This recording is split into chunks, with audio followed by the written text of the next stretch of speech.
a photo of our names. So guys, before I start, I just want to give Crypto Cito a big round of applause for actually doing the Lord's work here. I mean, doing the work that a foundation would actually normally do. He took it upon himself to do the work that a whole foundation normally does, and I think he's pulled off an amazing success.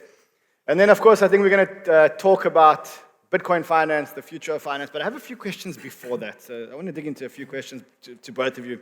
JP, I want to start with you. You were undoxed for a long time. You were anonymous for a long time. You then made a decision to all of a sudden come out guns blazing. Just walk me through the thinking of coming out guns blazing, and how's it been? How's the difference between being a non-founder versus being someone who everyone knows? Yeah, so the reason why I decided to hide behind an account called Neu-Ner, and I ran the Thorchain Twitter account for 6 years, up to 250,000 followers, was I wanted to put all my energy into building a protocol that worked and actually getting cash flow and hooking it up to chains. And for 6 years, I didn't go to conferences or do any podcasts or anything. I just focused on building something that worked, because there's so much vaporware, just stuff that doesn't work. So to me, back in 2018, I decided I had to build something that worked. Now, I was hoping that the machine was going to be complete by 2021 cycle, but it just was not. There was a lot of unknowns that we had to work through. We had the big hacks, we had Terra implosion, like overnight 1/3 of liquidity of Thorchain disappeared. So we had to recover from that. And coming to the end of the 2021, then into the 2022 bear market, the machine was not yet complete. And we did hand it over to Nine Realms. But starting this year, 2024, I thought, hang on a minute, Thorchain has to mature. It's going to take another 4 to 5 years to connect to the chains, grow the liquidity, and it needs someone to champion the movement, champion the direction. And I decided to just go for the undocs. And also the biggest thing back in 2018-19 was we knew we were building a dangerous protocol. And this is pre-Tornado Cash, this was pre all the enforcement actions and whatnot. And that was still an unknown, and we weren't sure what would happen. And over the years, we have had those phone calls, we have had those emails, and we have responded in a way to keep the base layer neutral. And our argument has always been that the machine is actually the largest cross-chain transactional graph, and it's actually doing everyone a favor because you can follow the flow of funds. Whereas previously, you've got these dodgy Mongolian exchanges you need a subpoena to access. With Thorchain, you can just query on a public endpoint. So we had answered those questions, and we could navigate them. So I decided it was now safe, and what we built was useful and worked to come out and lead and champion. Is the machine ready or finished, or what did you call it? What is the term that you used? The machine. I mean, it's truly incredible. It makes 100 million a year. It's run by 110 anonymous node operators around the world who bond capital and secure the machine and connect it to 8 different chains. It does 100 million a day. The machine is running by itself. It pays developers, it pays node operators, it pays liquidity providers. It's 100% fee switch. There's no corporate entity, there's no foundation, there's no one that's needed to run the machine. However, it's probably halfway through where it needs to get to. It really has to add more liquidity, add more chains, but never erode the integrity of what it is, and to keep the people away, but keep the vision true. And I mean, you said add more liquidity, add more chains. I think the big question on everyone's mind is when IBC, and why wasn't IBC like much earlier in the development of the chain?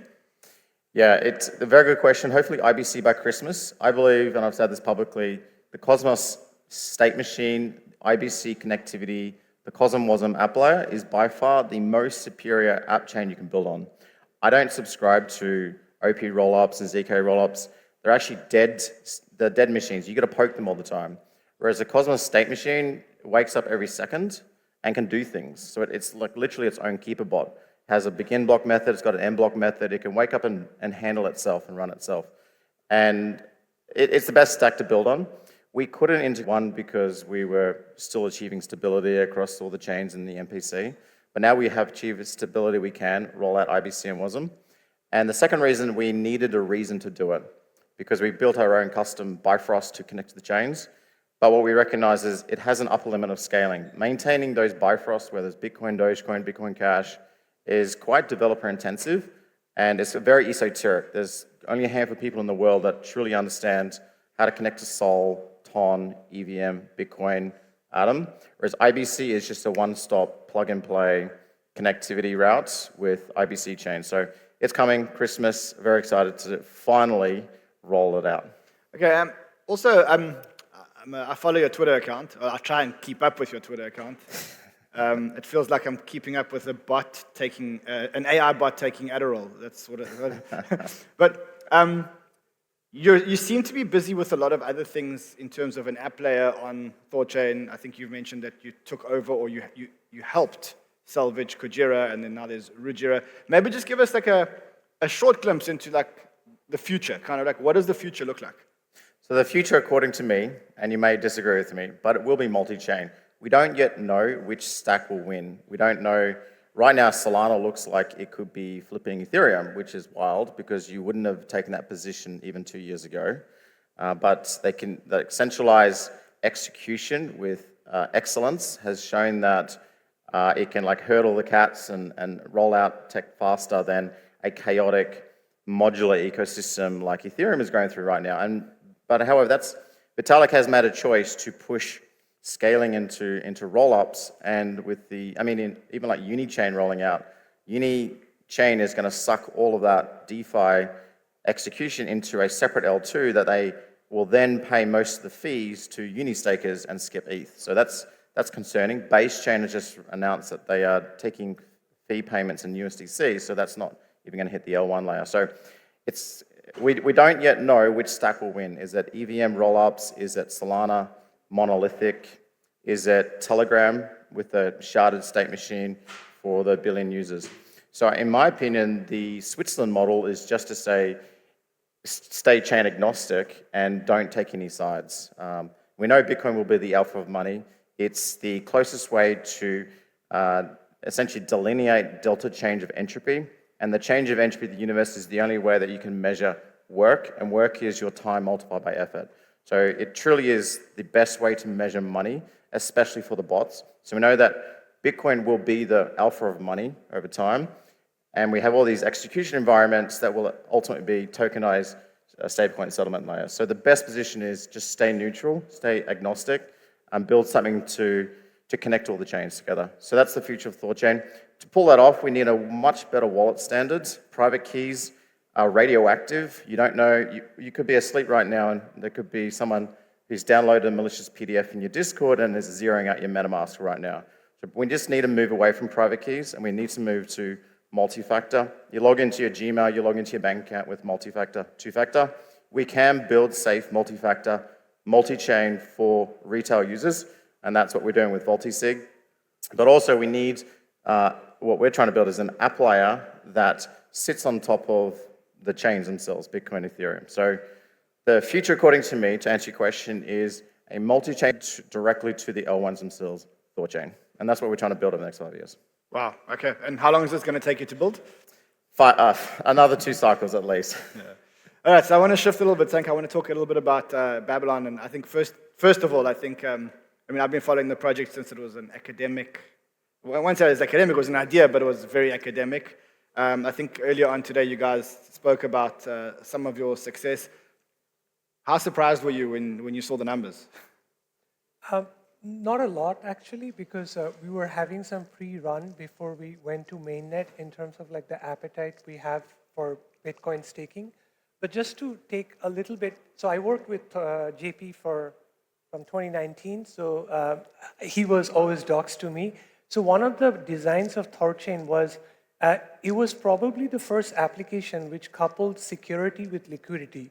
Because before Thorchain came, people didn't have an understanding that are we paying too much for security or are we paying too much for liquidity? So a lot of the DEXs, they were kind of incubated by giving their own tokens as liquidity mining. And Thorchain was like, we are not going to pay any amount of liquidity in mining tokens, but we're going to create a balance between the security and the liquidity.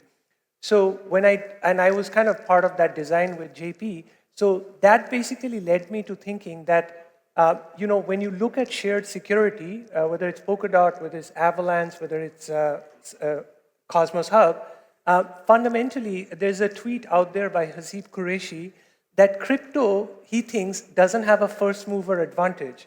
So a lot of like Uniswap is not the first DEX. Banker was the first Banker DEX. was the first, yeah. Base is not the first roll-up. Arbitrum was the first roll-up. So it seems like for Babylon, we're super excited to see that we feel we are bringing the best shared security vision to crypto. Bitcoin has the lowest cost of security. So if Bitcoin holders are willing to be a part of the shared security ecosystem, we feel we can really suck in this $1 trillion of asset. And just having that experience from Thorchain, where Thorchain successfully showed that the only two people you need to satisfy are the liquidity providers and the security, the node operators, and that incentive pendulum works. And as JP said, like they're making $100 million. So we feel that Babylon is probably one of the best shared security design which we're bringing to the market. So the TVL now on Babylon is 1.5 billion. I must say, when I heard it was 1.5 billion, I was like, what? Phase 1, 75 minutes was crazy. Where is that liquidity coming from? Is it like investors, early investors who were asked to invest along with their round? Is it institutions? Walk me through your current 1.5 billion. The reason why I ask this is because we're in a world now where there's a Bitcoin ETF. And we're seeing very quickly that the ETF is going to become the biggest holder of Bitcoin in the world, maybe under Satoshi. But it's pretty obvious that in a year when we look around, Bitcoin, the ETFs are going to be the biggest. And the question is, how comfortable are the ETFs going to be to part with their money to start earning yield? And this is what I'm trying to understand. I'm trying to understand the split of investors and kind of like the flow as to how that adoption will work. Yeah, so right now from the Cap 1 and Cap 2, which we have like 1.5 billion in assets, these are not coming from institutions yet. So these are predominantly LSTs, so like roughly 80 to 85% of that assets is from the top 10 LSTs. You can actually go to the staking website and you can actually, so there are quite a few dashboards and we have really good validators and LSTs who are making these dashboards. So you can kind of see that these LSTs has done tremendous amount of like marketing and there is a kind of like a demand for Bitcoin liquidity. So some of our top LSTs, they are being very fast integrated to pretty much all these lending protocols, liquidity protocols, Pendle, pretty much whatever money-making opportunity which is there for liquid BTC. But as we have gotten this kind of asset accumulation over such a short period of time, definitely the institutions are looking at us, right? And before Babylon, we have very different ambition. What we find, the word staking is actually very interesting because staking does not have any price impact. It's actually an infrastructural exercise which the validators are doing, and if the validators ever misbehave, you have an on-chain proof of that. So that's very good for institutions because this is on-chain objectively attributable, and if you're looking at a Fidelity or a BlackRock, the first thing they want to do is, what if it goes wrong? How do we manage this? So for us, the staking primitive, as we get to see, we get more assets, we feel a lot of the security bootstrapping in DeFi, in app chains are going to happen through Babylon. And I mean, you talk about LSTs, and I know that there's a whole lot of projects that are being built now on Babylon. What else are you seeing built? What are the big, exciting things that you guys are seeing built on chain? And I know there's like a big, flourishing ecosystem, and I don't think the ecosystem gets as much of the awareness as it needs to. Maybe because you guys haven't launched yet, and there's no token, and people aren't saying when token yet. But I'm trying to get an inside scoop of the interesting things that are happening on Babylon. So one of the high-level ambition at Babylon is we are trying to promote Bitcoin to have an on-chain footprint of money. So we think staking is actually the first step of creating this on-chain footprint of money.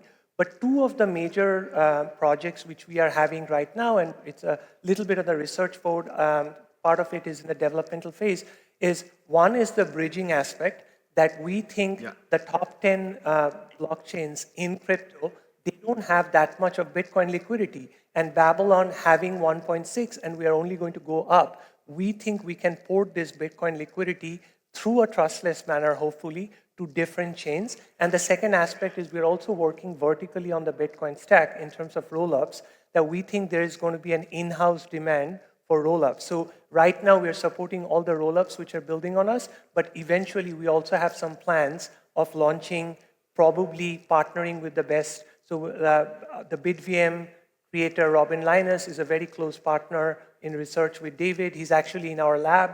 So we're working on these two different aspects, bridging as well as roll-ups.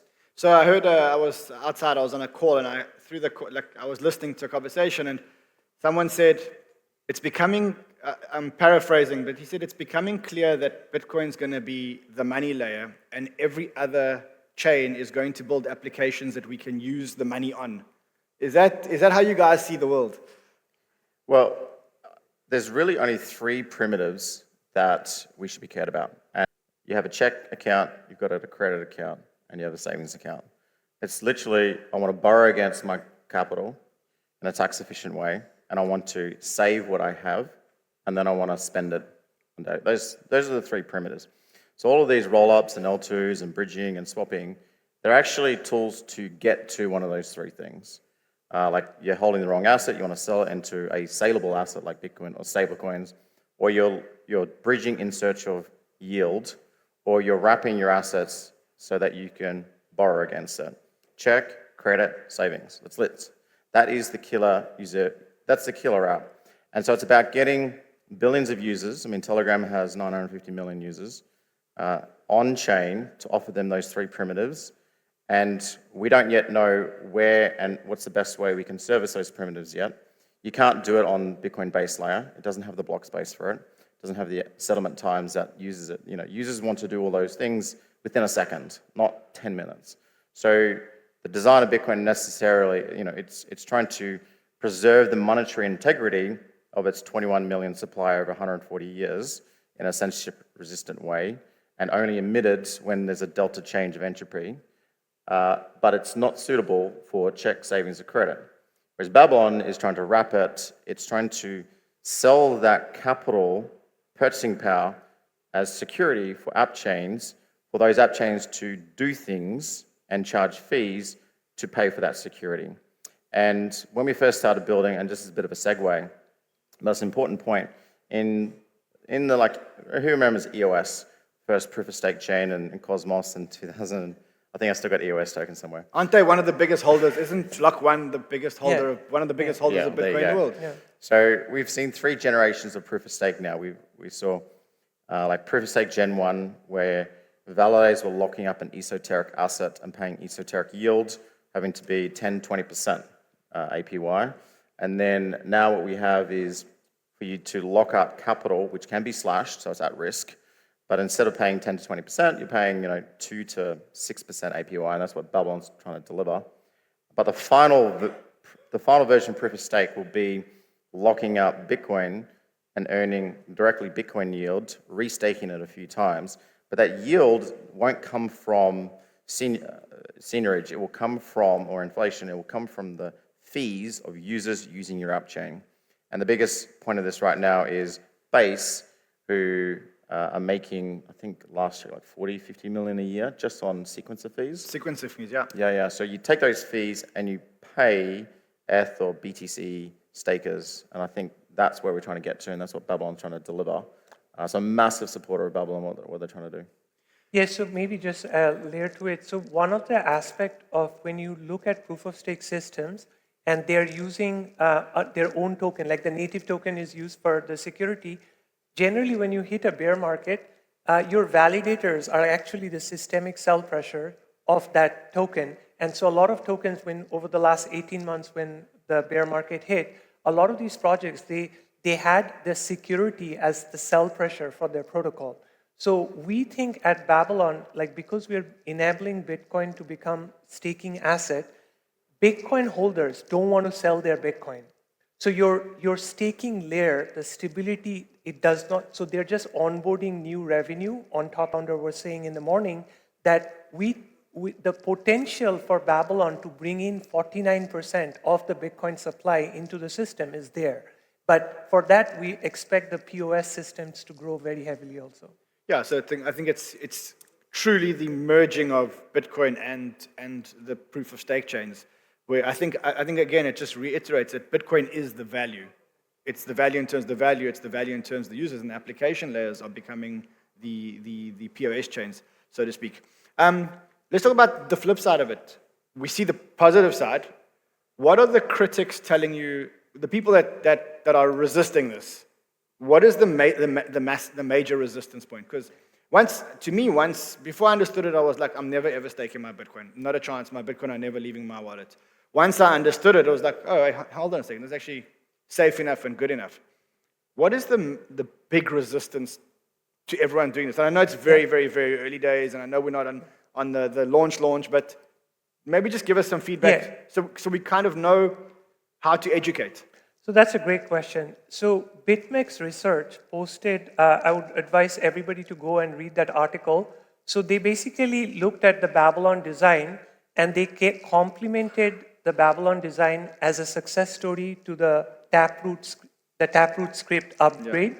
And if you look at the journey of the Taproot script, this idea was initially posted in 2014, then it got picked up in 2016, and that's when I think the Ordinals developers really implemented that. So what I think, the first thing on Babylon as a protocol, as well as everyone who is building with Babylon, we need to not make the same speed with which you move in a POS system.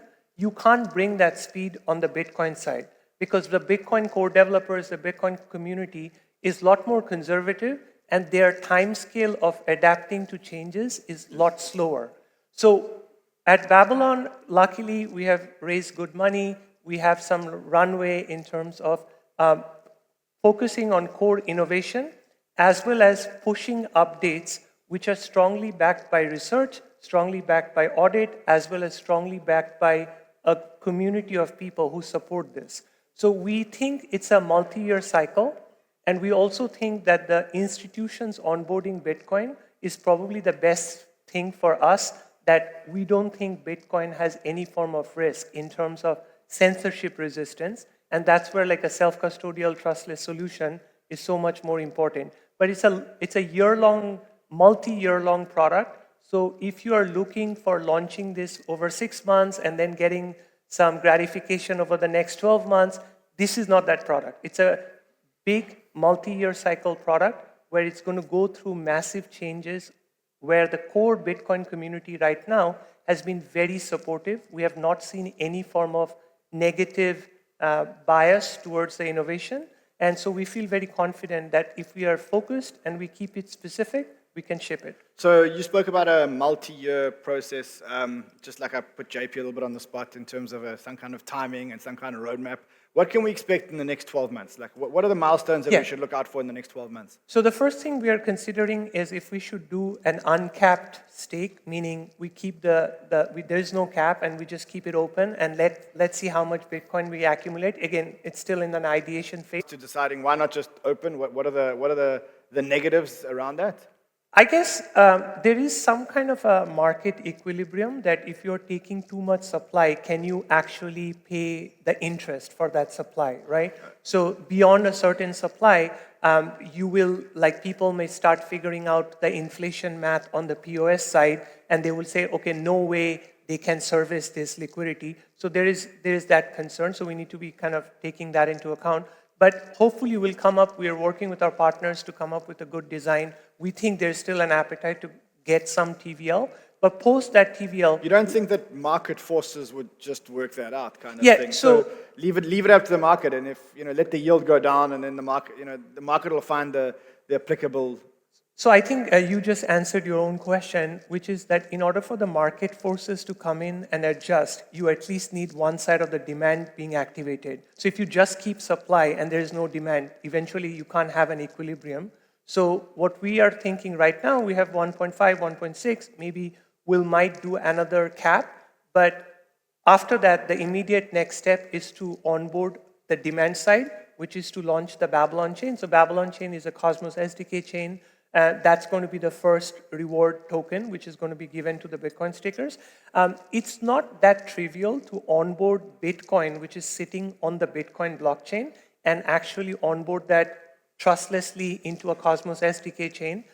Of course, Babylon chain is IBC enabled, so there's a lot of other Cosmos chains who can actually enable Bitcoin yield. But we're very cautious in making sure that this first onboarding of the first chain is done very well. So the engineering team, the audit team, the mechanism design team, we are working very closely to make that very successful. And so what happens next after that? So we think that the Babylon chain is IBC enabled. So we have quite a few IBC enabled chains which are looking for onboarding LSTs as well as they're looking for onboarding security. So that would be the next step. And also, I think Fisher mentioned in his stake that we are enabling a multi-staking option. So you don't really have to, that from a security perspective, the leverage which comes with restaking, we might be able to kind of minimize that. Amazing. So I think that's all we have time for, guys. But just on that, you asked what are the barriers. So there's a psychological barrier which needs to be addressed, but it's twofold for staking and activating. Wealth and capital is not an end unto itself. We accumulate resources to do useful things, which is to expand humanity's agency and intelligence. That's what we're here for. Elon's actually showing this, and in fact, if you take Elon's wealth, it's almost 100% tied up in equity value of his companies and his ability to access cash flows, launch Starlink satellites, et cetera, and sell a vision. And he is mimetically changing humanity's course in a very useful way. And we need to change our ideation of money as an end to itself. You do not want to die with a single dollar in your bank account. You want to turn all that wealth into mimetic and genetic output for the future of humanity itself. That's something that we need to, and I think over the last 100 years, this idea that you buy property and property goes up in value, or you sit on cash and cash earns interest rate or whatever, that's wrong. We should treat our time and effort as the truly scarce things, which we turn into capital, which gives us the ability to buy the time and effort of other machines. The machines around us, the biological machines like your staff and your developers, and in future, very, very soon, effort of the silicon machines, the bots that are going to be running around us very soon.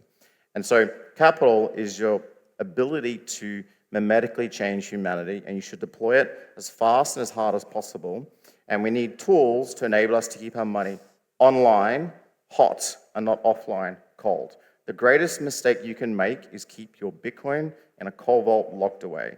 Instead, that Bitcoin, which is your ability to purchase the time and effort of the other machines, should be online, hot, ready to deploy at the moment's notice, earning the margin captured by the fees of delivering services to users that are useful. And that will give you the fastest ability to move around the planet and affect useful change. And we're building the tools to keep your money safe, hot, and ready to be deployed. So I think you're right, but I think there's the counter-argument that says that in an early part of Bitcoin's life, and I still believe that we're in the early part of Bitcoin's life, when the yield or when the return of just holding the Bitcoin is perceived to be so high, the incremental of 2, 6, 7% doesn't warrant the risk of accessing your cold wallet or taking any risks on your Bitcoin. I think Michael Saylor said it best. He's like, why would I ever stake my Bitcoin? Why would I ever move my Bitcoin when just by holding it, I'm getting he quotes the average return. I don't remember what it is, but just by holding it, I'm getting 500%, 100% a year, whatever it is. And so I think that as the asset becomes more adopted and as the asset becomes more mature and you're not getting the 100% a year, 200% a year, 300% a year, then people will be more inclined to take out the asset out of their cold wallet, stake the asset, use the asset, make the asset more productive. Nothing is zero risk. Like an asteroid could hit Earth tomorrow and set us all back to the primordial protein. So keeping your Bitcoin offline, the risk of you losing access to those keys should be factored into. But also, you're not just dumb mushrooms that live in a basement hoping your Bitcoin goes up forever. What's the point? Why do you want your Bitcoin to go up forever in terms of the purchasing power? The reason why you do is because as Bitcoin accumulates monetary power from the rest of the world, it gives you an increased potential to buy entropy change, useful entropy change of the universe, as in the economic output of humanity itself.